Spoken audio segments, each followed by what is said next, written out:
Hello, and welcome to my obligatory vocal hygiene post. Yay! Because there is nothing that singers and people in general love more than getting a laundry list of do's and don'ts for their human voice. It's really the best, right? I mean, it's like, eat your vegetables and work out and yay! Yeah. So, it's not fun to get to have the hygiene discussion. But I feel like pretty much anybody who's going to talk about vocal health probably should bring up hygiene at some point because it is pretty important. It's really, okay, the big picture of hygiene is about building some kind of awareness for what your voice needs so that it's at its best a majority of the time, you know? It's about, giving your voice a nice little environment to be all happy in, right in your throat in there. And so those vocal folds just keep on vibrating and feeling nice and are able to do what you want them to do, whether that's singing a high C in a big aria or if it's like going out that night with your friends and being able to be heard over the music at the bar. That is a problem I usually have. But it's partly the paresis, so that's always on my mind, actually talking over crowds. It's a little tough for me, actually. So you'll hear that come up again, probably. So essentially that's what the do's and don'ts are all about. They're giving you some kind of guideline, a place to start, essentially. Things that are good ideas, okay? Just like eating your broccoli, eating your veggies, and working out however many times a week, right? Like, these are good ideas. They help you in the long run. So the don't list, right? You have, let's see, let me click on this. Okay. You have, you want to limit caffeine and alcohol consumption because they're considered dehydrating. And actually, I'm not so sure if the alcohol is necessarily from dehydration because a lot of people are like, I'll just drink enough water to make up for it, right? I know you college students. I know. You're like, I can totally go out the night before my voice lesson. I'll just drink a bunch of water. I totally have never done that before. I am a perfect voice user.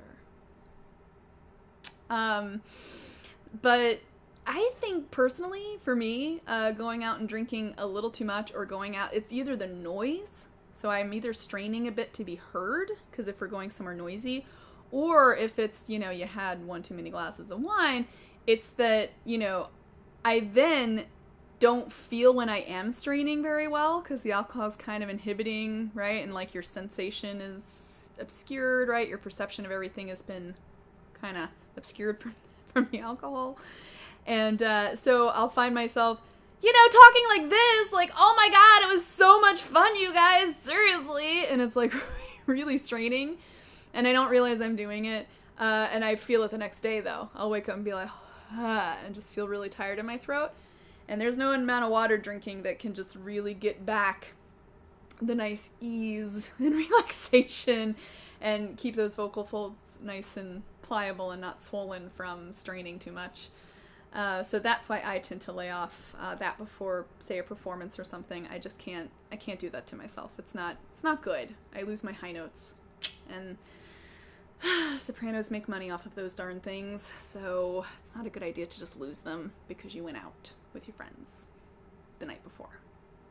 So that's what I know about myself. So there's limit alcohol and caffeine consumption. Don't yell and scream, or at least minimize yelling and screaming, right?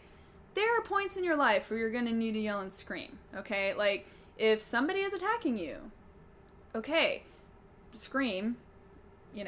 Hopefully you have some training or something and you know what to do, hopefully. But you know what I mean? It's okay, or if somebody just collapsed and you're like, call 911, go ahead and yell that out, okay? Call 911. Great. Do that, okay?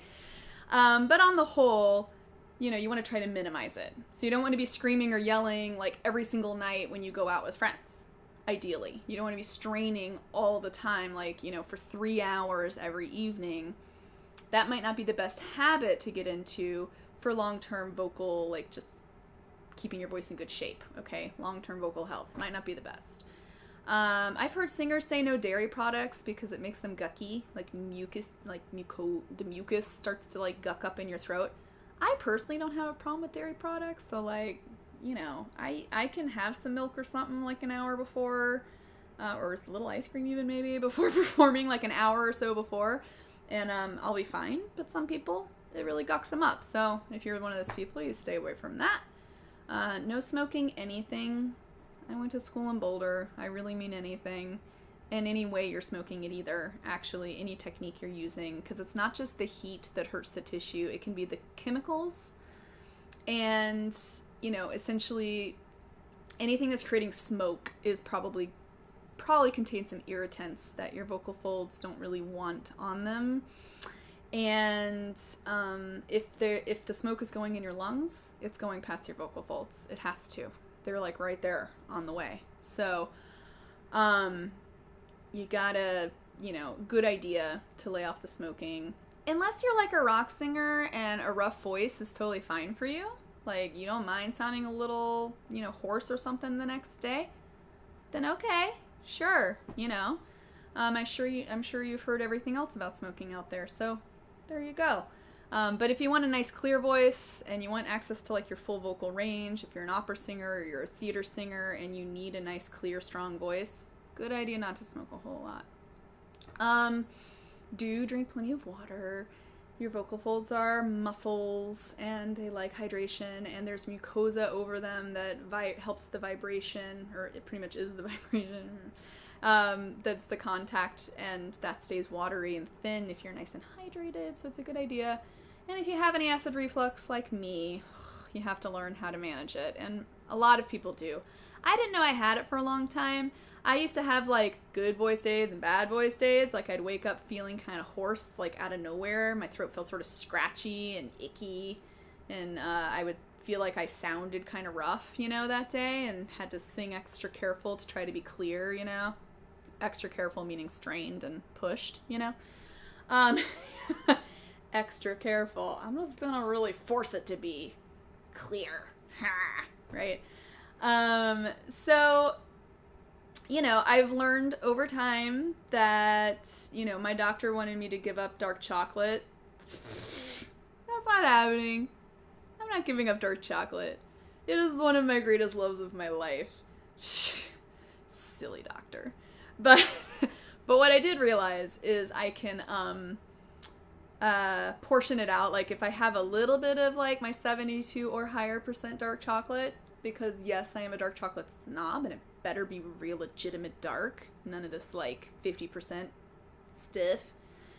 Unless it has hazelnuts. I might make an exception for chocolate with hazelnuts. But other than that, you want like nice dark chocolate. I'll have like a square of it, and I'll have it in the middle of the day. Because my bigger problem is laying down at night and having stuff splash up overnight. So not sleeping too close before bed, having smaller dinners, saving the chocolate for the afternoon. Same thing with salsa or onions. Onions tend to do it to me. For me, like raw onions especially. So all that stuff stays at lunch, and at dinner, like if I'm gonna do something with Italian, I'll do like pesto sauce instead of tomato based. That works out.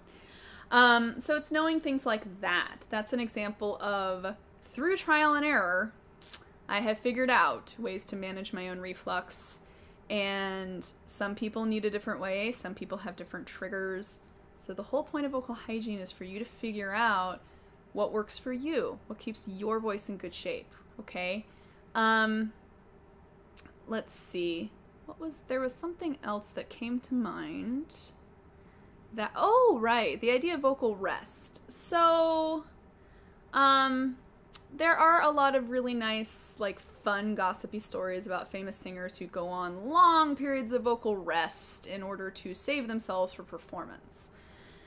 And vocal rest has its place. It totally has its place. If you have really severe laryngitis, like, this is the best you can do, then yeah, okay, just, if you can, go ahead and take a day of not talking. That might be good.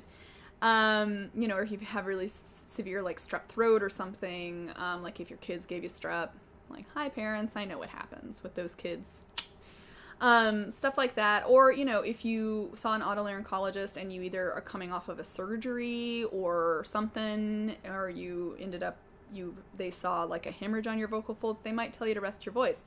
that is the time to do it. A medical professional told you to rest your voice, go ahead and rest your voice. But if you have a healthy voice, otherwise like totally fine, totally functional, totally healthy voice, and you think voice rest will make your voice in better shape for the next day for performance, you know, it might. If it makes you feel better, you can. If it's a hindrance to your life, it's not necessary though, okay? Like it's actually, if you think about it like this, it's like if Michael Phelps in the Olympics, like prior to for the 2 or 3 weeks or whatever going up to the Olympics, people were like, he's been on bed rest for like 2 weeks in preparation for being in the Olympics, right? Like that would be weird. He's clearly a very fit guy. He can walk around and go take the dog for walks or like, you know, play with his kid or like make himself a sandwich, you know, like these are things he can do, you know. Even the day of like the Olympics, I'm pretty sure he can walk around. He can get himself around town. So I think a voice rest is sort of akin to that. It's like bed rest. Bed rest is reserved for you really need to stay put, right? So vocal rest is sort of the same thing. Those vocal folds really need to not come in contact. That's what voice rest is for. If you have an otherwise healthy, functioning voice, just try not to strain it. Just don't do anything where you have to shout or yell or strain it in any way. You know, you kind of go back to your list and see how to keep it in decent shape for that day. But having like a nice conversation with your significant other or your best friend or your roommate, it's going to be okay probably. It's fine. So that's another thing about hygiene. So hygiene's not about guaranteeing you never end up with an injury. Really isn't. It's about just learning your body, gaining some awareness for what your voice can tolerate and what bothers it, such that, you know, if it bothers it and if you feel like it's affecting your performance, you might need to adjust your habits to maintain your vocal health as best as you can. That's all it is. Just like how eating your veggies and exercising does not preclude you from getting diseases later in life. Like it really doesn't, right? Healthy people end up in hospitals and healthy voice users end up with vocal injury sometimes. But hygiene is one way to hopefully help you avoid what is avoidable, you know, avoid having a really bad performance because you strained or, you know, exacerbating an injury or exacerbating an illness and having your voice kind of be out on you for a lot longer than you want it to be. So that's really what the big picture of voice hygiene is about. So it's not so much about the do's and don'ts as it is what makes your voice feel good, and keep doing those things. And hopefully gain some motivation for having a good feeling voice. Like it's pretty motivating. You have a nice clear voice when you wake up, you're like, sweet, I can totally do things. Okay? Yeah. So I will see you guys next time. Bye-bye.